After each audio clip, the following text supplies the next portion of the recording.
ఆ, పవన్ కళ్యాణ్ కడప వెళ్ళటం, అక్కడ ఏదైతే అంటే ఉమ్మడి కడపనా లేకపోతే అన్నమయ్య జిల్లా వెళ్ళి అక్కడ ఏదైతే ఎంపీడీఓని కొట్టినటువంటి సుదర్శన్ రెడ్డి ఉదంతం మీద తీవ్ర ఆగ్రహం వ్యక్తం చేయడం, ఆ తర్వాత దాని మీద ఫాలో అప్ చేస్తూ ఉంటాం, తీవ్ర ఆగ్రహం వ్యక్తం చేయడం, తాట తీస్తానంటాం, నేల మీద కూర్చోబెడతానంటాం, ఇవన్నీ జరిగిపోయినాయి.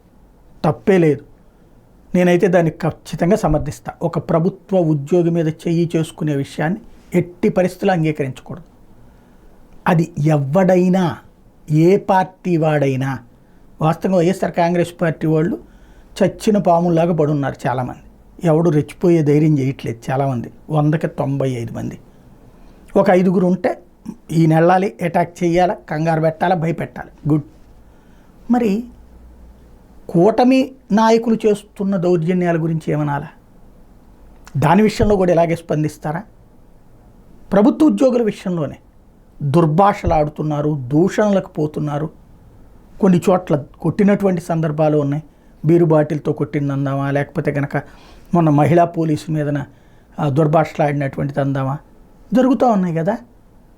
అలాంటి వాటిని కూడా తప్పుపడతారా? సరే, పరామర్శించనక్కర్లేదు, బట్ వాటిని ఖండించాలి కదా.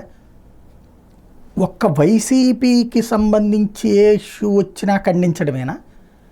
జెన్యూన్గా అన్ని విషయాల్లోనూ ఖండిస్తారు. అన్ని విషయాల్లో ఖండిస్తే ఆయన భవిష్యత్తులో లీడర్ అవుతారు. ఒక్క వైసీపీనే ఖండిస్తే రాజకీయ నాయకుడిగా అవుతారు, మిగులుతారు.